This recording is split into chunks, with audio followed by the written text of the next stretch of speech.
Song of Solomon 1. The Song of Songs, the most excellent of them all, which is Solomon's. Let him kiss me with the kisses of his mouth, she cries. Then, realizing that Solomon has arrived and has heard her speech, she turns to him and adds, for your love is better than wine. And she continues, the odor of your ointments is fragrant. Your name is like perfume poured out. Therefore do the maidens love you. Draw me. We will run after you. The king brings me into his apartments. We will be glad and rejoice in you. We will recall, when we were favored with, your love, more fragrant than wine. The upright, are not offended at your choice, but sincerely, love you. I am so black, but, you are, lovely and pleasant, the ladies assured her. O you daughters of Jerusalem, I am as dark, as the tents of, the Bedouin tribe, Kedar, like the, beautiful, curtains of Solomon. Please, do not look at me, she said,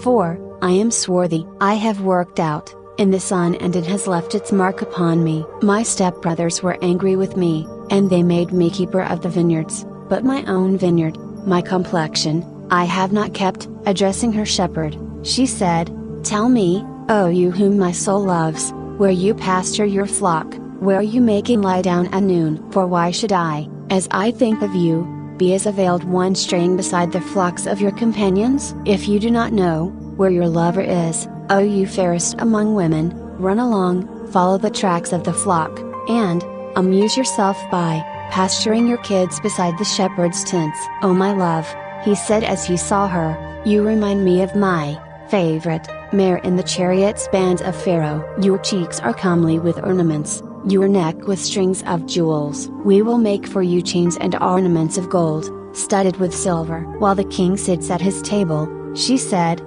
my spikenard, my absent lover, sends forth, his, fragrance, over me. My beloved, shepherd, is to me like, a, scent, bag of myrrh that lies in my bosom. My beloved, shepherd, is to me a cluster of henna flowers in the vineyards of En-gedi, famed for its fragrant shrubs. Behold, you are beautiful, my love. Behold, you are beautiful. You have dove's eyes, she cried. Behold, you are beautiful, my beloved, shepherd. Yes, delightful. Our arbor and couch are green and leafy. The beams of our house are cedars, and our rafters and panels are cypresses or pines. Song of Solomon 2. He said, I am only a little rose or autumn crocus of the plain of Sharon, or a, humble, lily of the valleys, that grows in deep and difficult places. But Solomon replied, like the lily among thorns, so are you, my love, among the daughters. Like an apple tree among the trees of the wood, so is my beloved, shepherd, among the sons, cried the girl. Under his shadow I delighted to sit, and his fruit was sweet to my taste. He brought me to the banqueting house, and his banner over me was love, for love waved as a protecting and comforting banner over my head when I was near him. Sustain me with raisins, refresh me with apples, for I am sick with love. I can feel his left hand under my head and his right hand embraces me. He said, I charge you, O you daughters of Jerusalem, by the gazelles or by the hinds of the field, which are free to follow their own instincts, that you not try to stir up or awaken, my,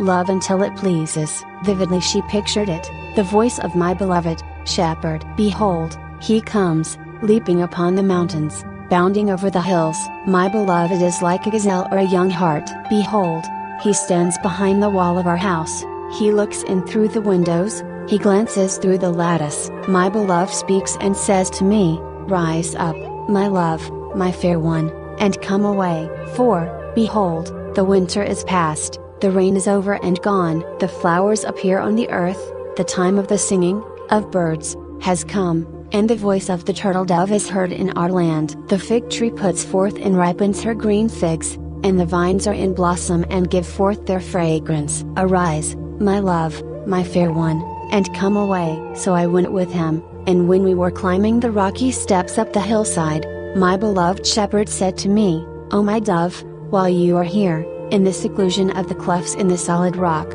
in the sheltered and secret place of the cliff, let me see your face, let me hear your voice, for your voice is sweet, and your face is lovely. My heart was touched and I fervently sang to him my desire, take for us the foxes, the little foxes that spoil the vineyards, of our love, for our vineyards are in blossom. She said distinctly, "My beloved is mine and I am his." He pastures his flocks among the lilies. Then, longingly addressing her absent shepherd, she cried, "Until the day breaks and the shadows flee away, return hastily, O my beloved, and be like a gazelle or a young hart as you cover the mountains, which separate us." Song of Solomon 3. In the night I dreamed that I sought the one whom I love. She said, "I looked for him but could not find him. So I decided to go out into the city, into the streets and broad ways, which are so confusing to a country girl, and seek him whom my soul loves. I sought him, but I could not find him. The watchmen who go about the city found me,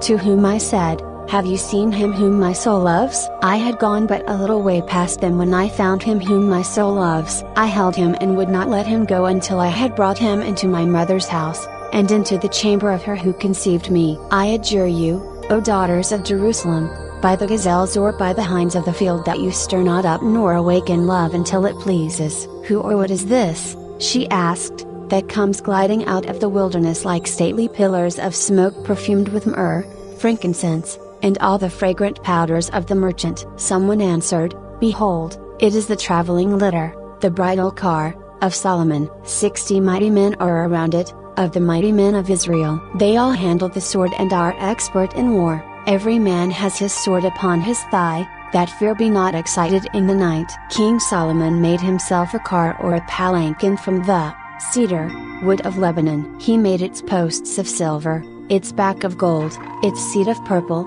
the inside of it lovingly and intricately wrought in needlework by the daughters of Jerusalem. "Go forth, O you daughters of Zion, and gaze upon King Solomon wearing the crown with which his mother, Bathsheba, crowned him on the day of his wedding, on the day of his gladness of heart." Song of Solomon 4. "How fair you are, my love," he said, "how very fair. Your eyes behind your veil, remind me, of those of a dove. Your hair, makes me think of the black, wavy fleece, of a flock of, the Arabian, goats which one sees trailing down Mount Gilead, beyond the Jordan on the frontiers of the desert. Your teeth are like a flock of shorn ewes which have come up from the washing, of which all are in pairs, and none is missing among them. Your lips are like a thread of scarlet, and your mouth is lovely. Your cheeks are like halves of a pomegranate behind your veil. Your neck is like the Tower of David, built for an arsenal, whereon hang 1,000 bucklers, all of them shields of warriors. Your 2 breasts are like 2 fawns, like twins of a gazelle that feed among the lilies. Until the day breaks and the shadows flee away, in my thoughts, I will get to the mountain of myrrh and the hill of frankincense, to him whom my soul adores." He exclaimed, "O my love, how beautiful you are! There is no flaw in you. Come away with me from Lebanon, my promised bride. Come with me from Lebanon. Depart from the top of Amana, from the peak of Senir and Hermon, from the lions' dens, from the mountains of the leopards. You have ravished my heart and given me courage, my sister, my promised bride. You have ravished my heart and given me courage with one look from your eyes, with one jewel of your necklace. How beautiful is your love, my sister, my promised bride. How much better is your love than wine, and the fragrance of your ointments than all spices. Your lips, O my promised bride, drop honey as the honeycomb.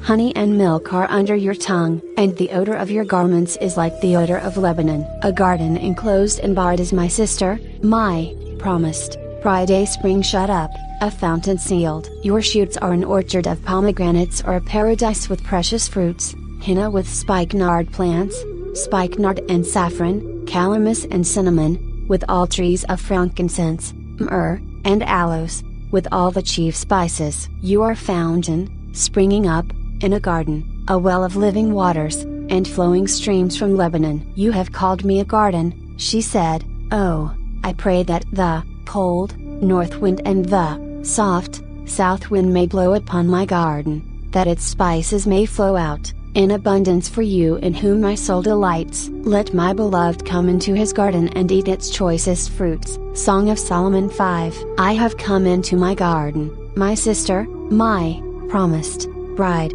I have gathered my myrrh with my balsam and spice, from your sweet words I have gathered the richest perfumes and spices. I have eaten my honeycomb with my honey, I have drunk my wine with my milk. Eat, O friends, Feast on, O revelers of the palace, you can never make my lover disloyal to me. Drink, yes, drink abundantly of love, O precious one, for now I know you are mine, irrevocably mine. With his confident words still thrilling her heart, through the lattice she saw her shepherd turn away and disappear into the night. I went to sleep, but my heart stayed awake. I dreamed that I heard the voice of my beloved as he knocked at the door of my mother's cottage. Open to me, my sister, my love, my dove, my spotless one, he said, for I am wet with the heavy night dew. My hair is covered with it. But weary from a day in the vineyards, I had already sought my rest. I had put off my garment, how could I again put it on? I had washed my feet, how could I again soil them? My beloved put in his hand by the hole of the door, and my heart was moved for him. I rose up to open for my beloved, and my hands dripped with myrrh, and my fingers with liquid, sweet-scented myrrh, which he had left upon the handles of the bolt. I opened for my beloved, but my beloved had turned away and withdrawn himself, and was gone. My soul went forth to him when he spoke, but it failed me, and now he was gone. I sought him, but I could not find him. I called him, but he gave me no answer. The watchmen who go about the city found me. They struck me, they wounded me. The keepers of the walls took my veil and my mantle from me. I charge you, O daughters of Jerusalem, if you find my beloved, then you tell him that I am sick from love, simply sick to be with him. What is your beloved more than another beloved, O you fairest among women? Taunted the ladies. What is your beloved more than another beloved, that you should give us such a charge? She said, my beloved is fair and ruddy, the chief among 10,000. His head is as precious as the finest gold. His locks are curly and bushy and black as a raven. His eyes are like doves beside the water brooks, bathed in milk and fitly set. His cheeks are like a bed of spices or balsam, like banks of sweet herbs yielding fragrance. His lips are like blood-red anemones or lilies distilling liquid, sweet-scented myrrh. His hands are like rods of gold set with nails of beryl or topaz. His body is a figure of bright ivory overlaid with veins of sapphires. His legs are like strong and steady pillars of marble set upon bases of fine gold. His appearance is like Lebanon, excellent, stately, and majestic as the cedars. His voice and speech are exceedingly sweet. Yes, he is altogether lovely, the whole of him delights and is precious. This is my beloved, and this is my friend, O daughters of Jerusalem. Song of Solomon 6. Where has your beloved gone, O you fairest among women? Again the ladies showed their interest in the remarkable person whom the Shulamite had championed with such unstinted praise. They too wanted to know him. They insisted, where is your beloved hiding himself, for we would seek him with you. She replied, my beloved has gone down to his garden, to the beds of spices, to feed in the gardens and to gather lilies. I am my beloved's garden, and my beloved is mine. He feeds among the lilies, which grow there. He said, you are as beautiful as Tirzah, capital of the northern kingdom's first king, my love, and as comely as Jerusalem, but you are as terrible as a bannered host. Turn away your flashing eyes from me, for they have overcome me. Your hair is like a flock of goats trailing down from Mount Gilead. Your teeth are like a flock of ewes coming from their washing, of which all are in pairs, and not one of them is missing. Your cheeks are like halves of a pomegranate behind your veil. There are 60 queens and 80 concubines,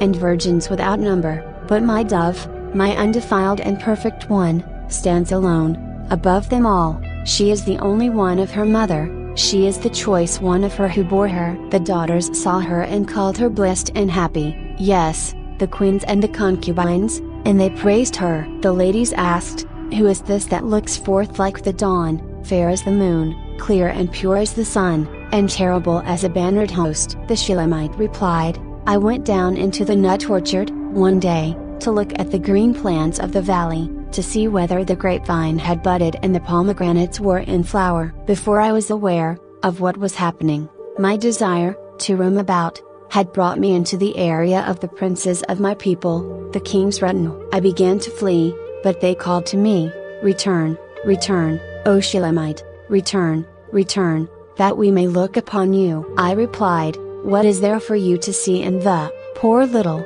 Shulamite. And they answered, as upon a dance before two armies or dance of Mahanaim. Song of Solomon 7. Then her companions began noticing and commenting on the attractiveness of her person. How beautiful are your feet in sandals, O queenly maiden! Your rounded limbs are like jeweled chains, the work of a master hand. Your body is like a round goblet in which no mixed wine is wanting. Your abdomen is like a heap of wheat set about with lilies. Your two breasts are like two fawns, the twins of a gazelle. Your neck is like a tower of ivory.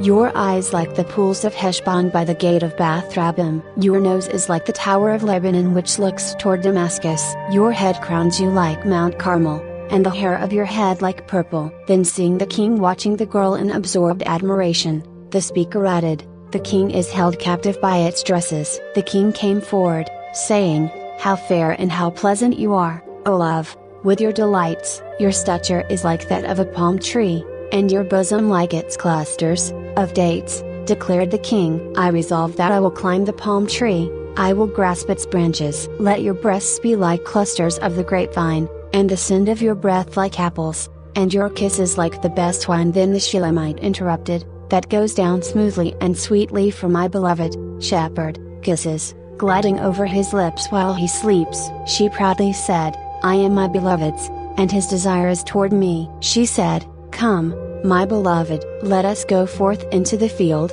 let us lodge in the villages. Let us go out early to the vineyards and see whether the vines have budded, whether the grape blossoms have opened, and whether the pomegranates are in bloom. There I will give you my love. The mandrakes give forth fragrance, and over our doors are all manner of choice fruits, new and old, which I have laid up for you, O my beloved. Song of Solomon 8. Looking forward to the shepherd's arrival, the eager girl pictures their meeting and says, oh, that you were like my brother, who nursed from the breast of my mother. If I should find you without, I would kiss you, yes, and none would despise me, for it. I would lead you and bring you into the house of my mother, who would instruct me. I would cause you to drink spiced wine and of the juice of my pomegranates. Then musingly she added, oh, that his left hand were under my head and that his right hand embraced me. I adjure you, O daughters of Jerusalem, that you never, again attempt to stir up or awaken love until it pleases.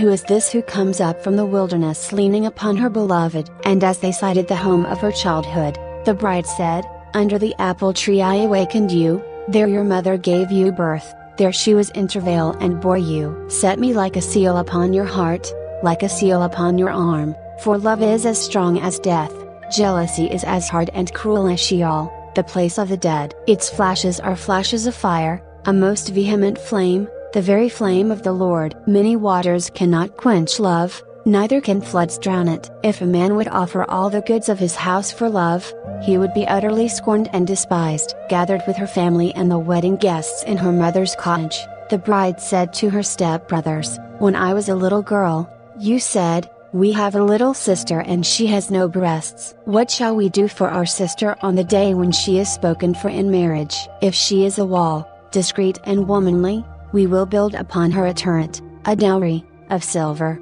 but if she is a door, bold and flirtatious, we will enclose her with boards of cedar. Well, I am a wall, with battlements, and my breasts are like the towers of it. Then was I in the king's eyes as one, to be respected and to be allowed to find peace. Solomon had a vineyard at Baal-Hamon, he let out the vineyard to keepers, everyone was to bring him 1,000 pieces of silver for its fruit. You, O Solomon, can have your 1,000 pieces of silver, and those who tend the fruit of it 200, but my vineyard, which is mine, with all its radiant joy, is before me. O you who dwell in the gardens, your companions have been listening to your voice, now cause me to hear it. Joyfully the radiant bride turned to him, the one altogether lovely, the chief among 10,000 to her soul, and with unconcealed eagerness to begin her life of sweet companionship with him, she answered, make haste, my beloved, and come quickly, like a gazelle or a young hart, and take me to our waiting home, upon the mountains of spices.